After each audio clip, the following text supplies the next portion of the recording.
Hello friends, it's Monday, and on Friday I am crewing a LARP. Two completely separate events have occurred here. One is that I found on my local charity shop's £1 sale rail a garment I can only describe as a child's theatre costume.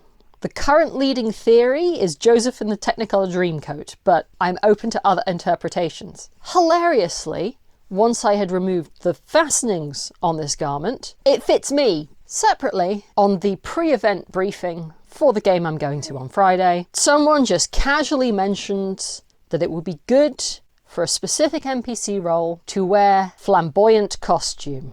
I took one look at my 10 years of LARP kit, which has included a frankly embarrassing number of trash fire bards, and when none of this is sufficient, I gotta make something new. So, the garment, which I will henceforth refer to as a coat, for lack of a better word, has been washed. I have removed the fastenings as they would not close on me. This meets almost edge to edge on me. The snaps on it were positioned so it had a significant overlap, presumably so it could be adjusted to a different size of child if necessary. And the only other thing I've done so far is that the lining thing is not assembled terribly well, and it's not good enough for me to fully take it apart and remake it properly. So all I have done is slip stitched big darts in the lining fabric to stop it sagging out and hanging past the hem of the coat. That is where we are now, which means I think it is time to get out all of the trim.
So I am back from crewing the LARP. I had a lovely time. I have bruises I can't explain, but I understand that is the universal combat crew experience, so a good time was had by all. I did end up bringing a bit of a pile of kit that I had made that felt vaguely appropriate for the setting, and just kind of threw it in the pile for everyone to grab as and when they needed it. I was not expecting for this to be quite such a rewarding experience. Every time someone was like, I need to be an X, and pulled out an item of clothing and said, oh, this is perfect, and put it on, and that was a thing that I had made, I'm going to be chasing that high for years. However, the problem with having done a lot of LARP with very specific kit briefs, and also having a very ambitious design brain, means that I have masses and masses of kit that is extremely over the top. And that is not really what is called for in a crew room. When you are running out monsters and whatever, people want relatively simple but eye-catching bits and pieces that they can just kind of throw on and finish off an outfit. My wardrobe is low on those things. So I think I'd like to make some medieval basics. Because I have no specific plans for these, they're going to be very simple, they're going to be very quick. I am going to attempt to only use scraps. Random bits and pieces of leftovers or just remnants where I only ever had a little bit of fabric to start off with. That's what we're going to be using. So let's get into it. I think I would like to start with some hoods. This leftover piece of mixed fibre navy coating was just big enough that I thought I could squeeze out a hooded mantle. So I sketched out a half circle for the shoulder cover and then drew a vaguely hood-shaped shape out of the remainder.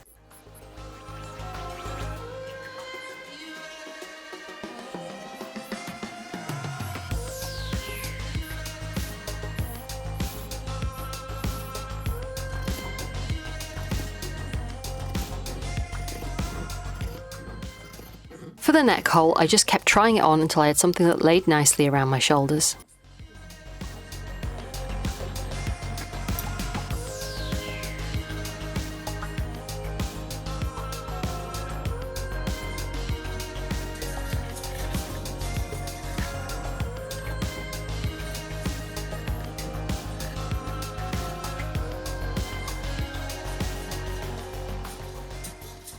Then I used some very cheap embroidery floss left over from another project to sew on some fur trim I've had hanging around for years, with big visible stitches. I used a felling stitch along the top edge and then a blanket stitch to connect the bottom edge of the trim and the bottom edge of the mantle.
I had another piece of the same fabric but in grey this time that was left over from cutting a circle cloak, and I thought that the shape might work as a pointy hood. I also found a scrap of plum satin in a kind of similar shape that seemed like it would work well as a lining.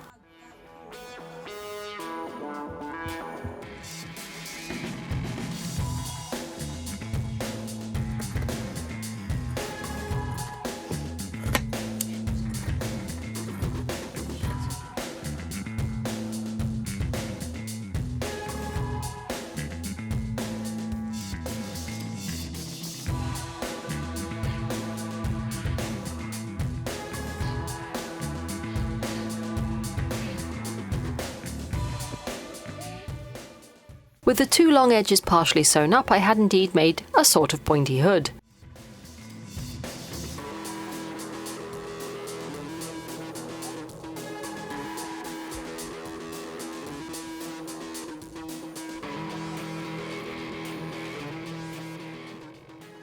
I then proceeded to hand turn and sew in the edges of the lining because I had apparently forgotten that I wanted quick, easy projects.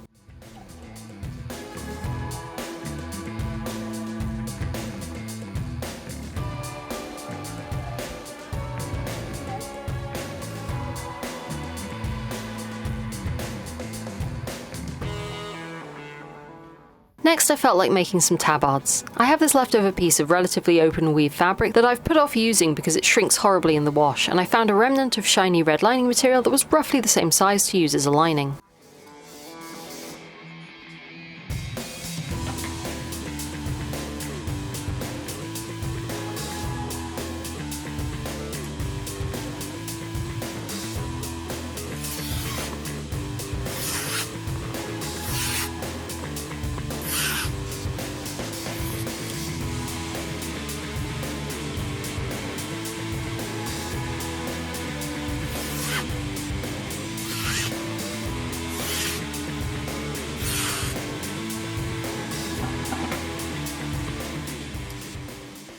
I tore some long, wide strips of each and once again messed around until I had a neck hole that I thought was good enough, and then transferred onto all the other pieces.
Next level.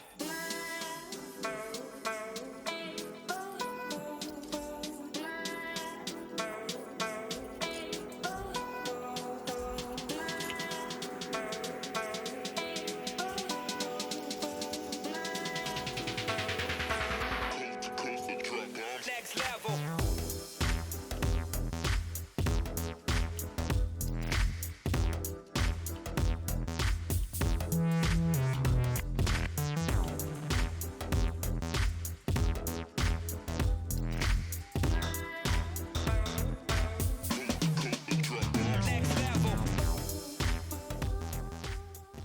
I sewed and clipped the neck holes and then sewed the outer of the lining on both sides by using the burrito method.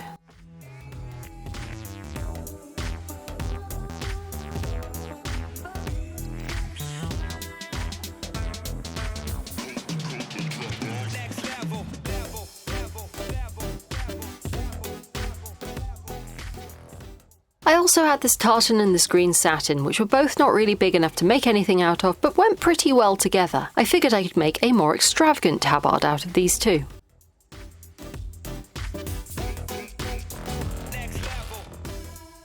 I very cleverly hemmed the edge of both the satin and the tartan pieces before connecting them together with French seams.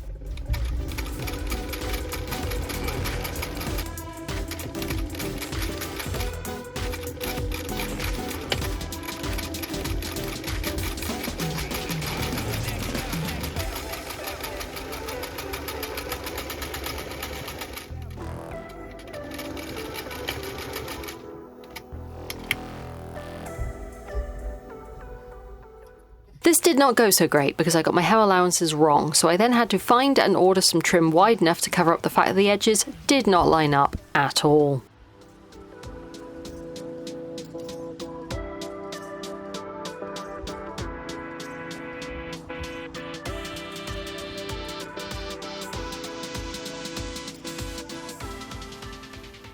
I found this random bit of green cotton that was a really weird shape as a tabard on its own, but then I remembered the box of giant fabric leaves I had just hanging around and realised that this would make a really great plant monster costume.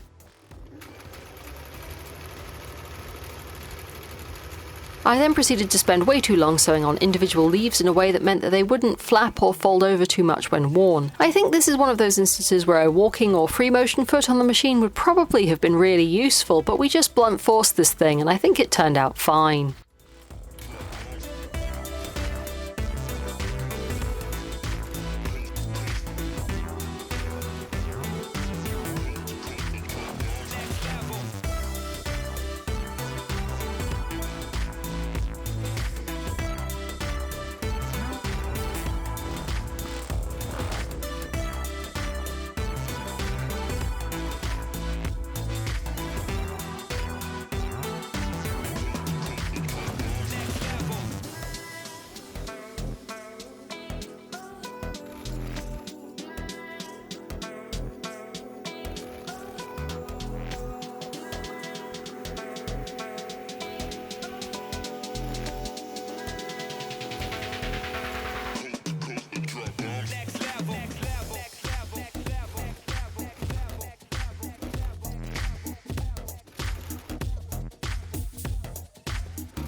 I had a decent sized bit of lilac poly cotton, maybe a couple meters, that I probably should have used as a lining or something, but instead I decided to follow the instructions from Rosalie Gilbert's website to see if I could put together a really quick sideless surcoat. This is a very basic shape, starting from a regular shirt from my wardrobe for the sizing, and with two small side gores, so it went together quickly.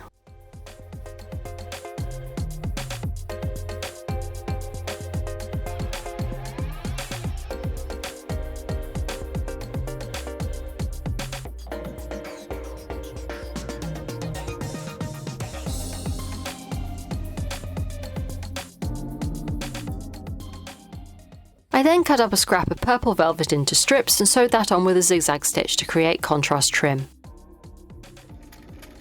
This was diabolical. The velvet fuzz went everywhere, and fighting the weirdly not quite on-grain strips around curves distorted the lightweight polycotton really badly.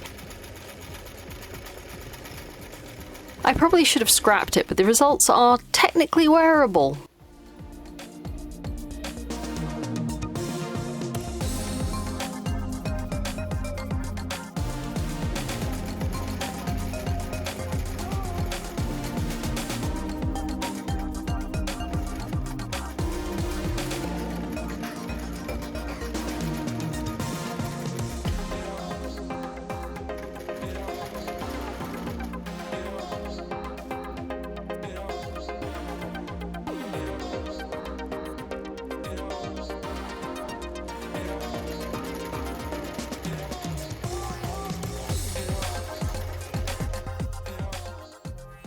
Finally, I had loads of weird-shaped bits of this lightweight polyester left over from making the trousers of my Moraine costume. And one thing my weekend of crewing had convinced me is that I did not own a hooded robe for being a lurking spectre, shadow, or perhaps a cultist, and this needed to change.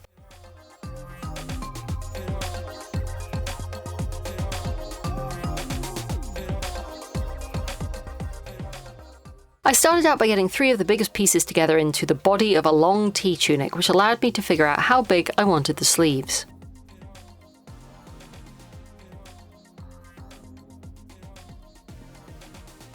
Then I could add 2 rectangles to make straight sleeves and sew up the sides.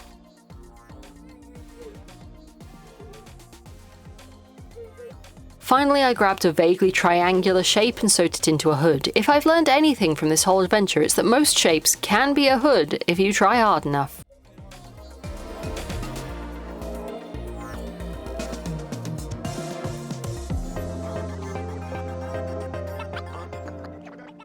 And here we are in the final results. I've got 2 very lovely cozy hoods, and the pointed hood was successful enough that I used some of the scraps of black polyester left over from cutting out circle trousers to make a bunch of very rough pointed hoods for generic spectering.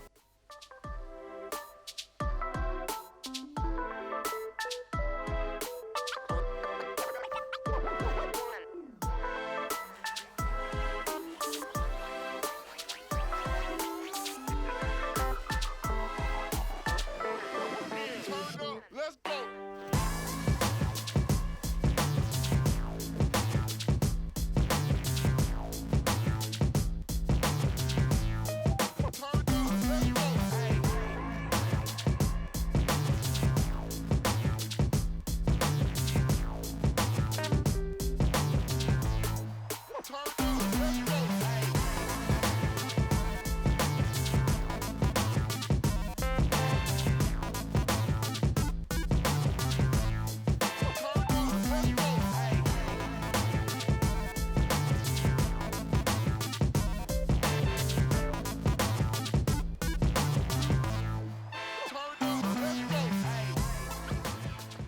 I was also able to sneak in another tabard out of some remnants, this one a bit wider and longer, so there are options for a bunch of different sizes.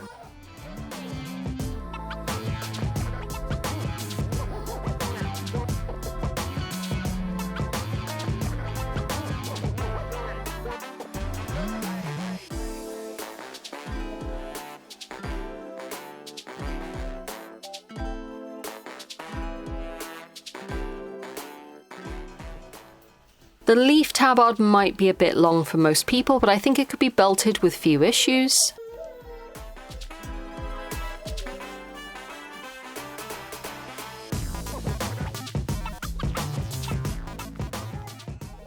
The sideless surcoat is not quite hanging how I wanted, and I think the 2 purples are a little too far apart to really go, so this one is solidly relegated to crew kit.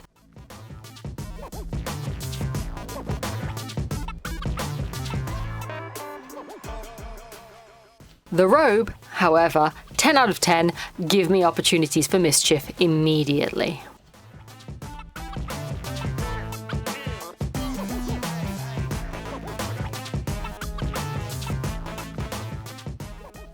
And finally, the little coat that started it all. Couldn't be happier with the new lease of life I've given to this old costume.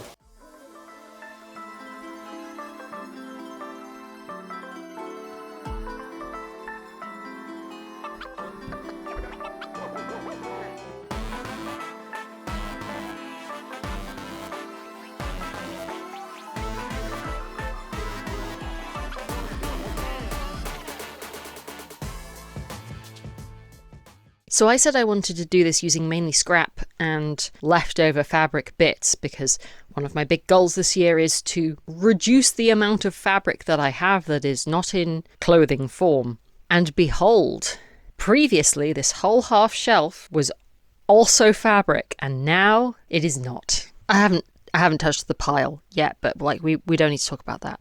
I hope you've enjoyed this video. Don't forget to like, comment and subscribe to keep the YouTube gods happy. Down in the description box you will find links to follow me on other platforms. You will also find links where you can become a channel member or support me on Ko-fi. Ko-fi is more flexible, channel members get a couple of extra perks, but no matter how you choose to support the channel, I couldn't do what I do without your help. Quick reminder that over on Ko-fi you can buy ad space in my upcoming videos. If you would like to pay £10 to have me shout out your cat, or your small business, I guess, that is a thing I am more than willing to do. I'm working on a bit of a big project at the moment, so there is likely to be several more talky videos showing up, but I think you're gonna like them. So, and oh yeah, you're on this side of the table because there's something on that side.